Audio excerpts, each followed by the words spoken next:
Гостин во тема 2 е секако уште еден доктор, лекар, Ненад Лазаров, кој што веќе го имаме во брифинг. Добро утро. Добро утро, како сте? Фала на покана. Супер, ви благодариме и вам на одвоеното време.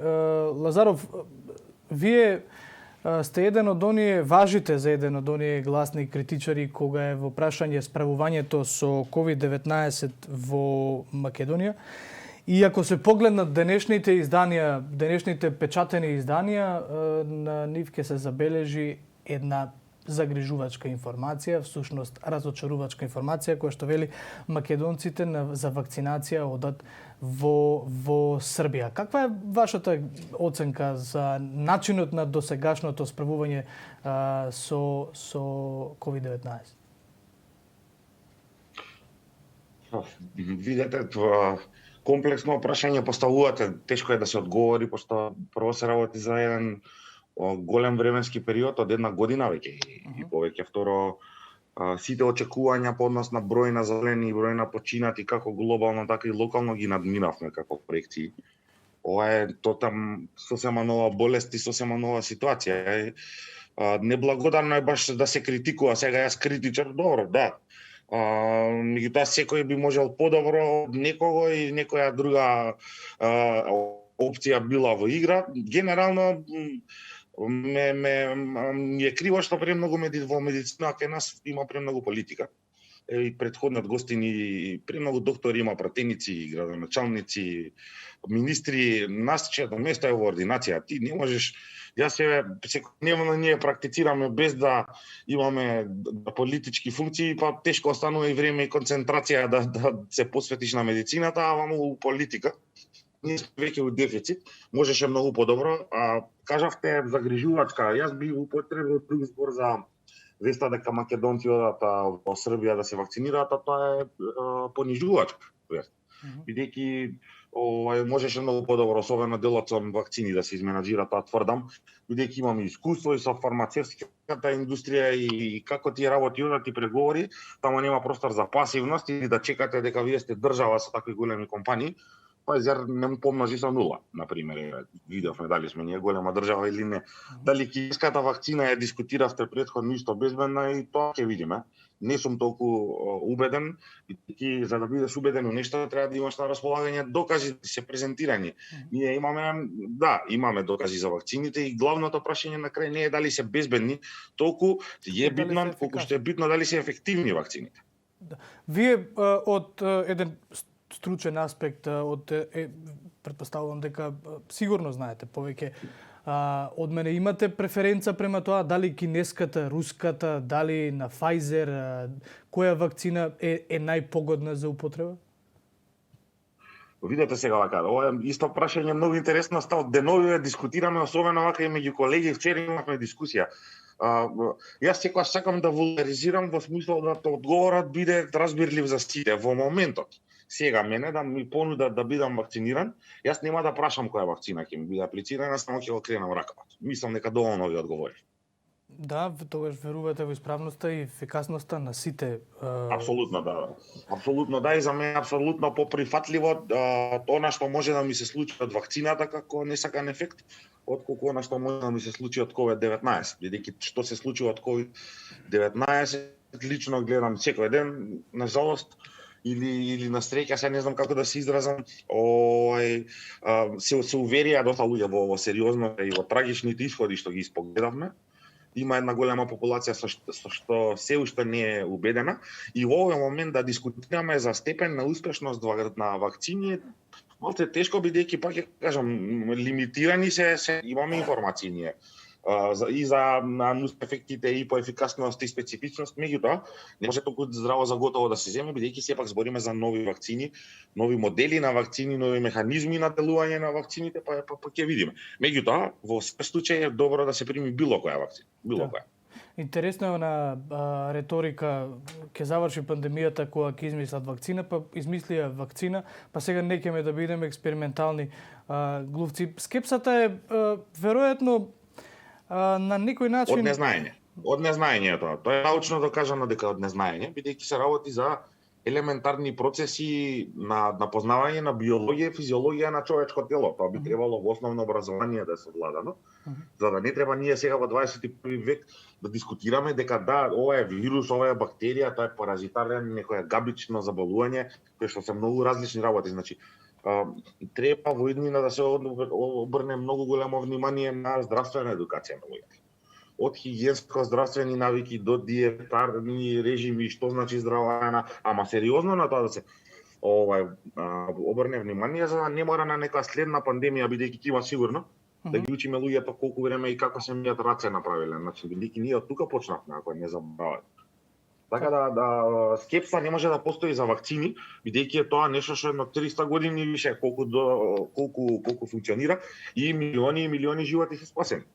Ќе кажам, за да бидеш скептичен за вакцина за ковид, треба навистина да си сега веќе после година дена останат зачаурен без да пробаш да се информираш и да видиш кои се лошите исходи од ковид, ги има многу и воопшто не е пријатно, напротив, си изнагледавме на трагедии, па ќе кажам, во овој момент било која вакцина да ми ја понудат, јас само ќе го кренам ракавот и нека ме боцне. Да.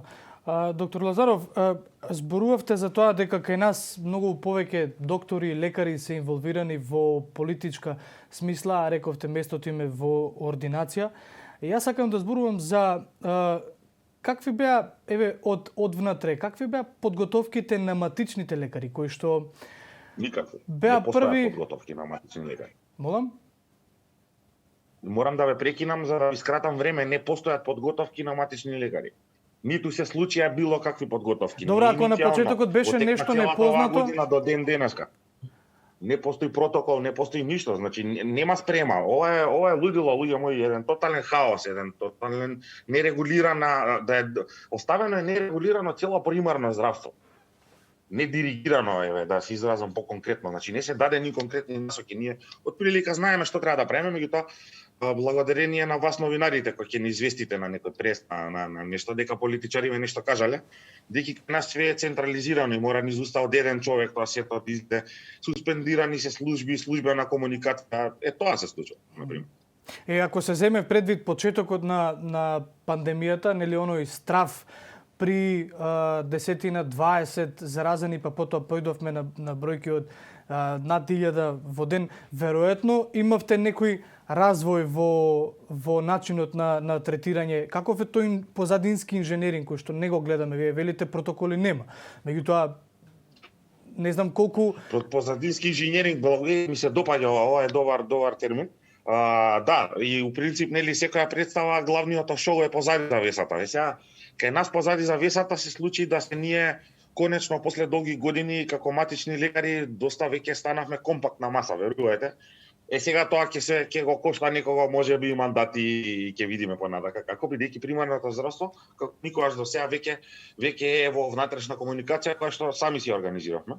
Направивме форум интернета, споделуваат протоколи и генерално се држиме до основни некои странски препораки од сериозни земји и здравствени системи. Се повеќе матични лекари, без малку сите се веќе вклучени и во третман и на ковид, што не беше случај во еден почетен дел од пандемијата.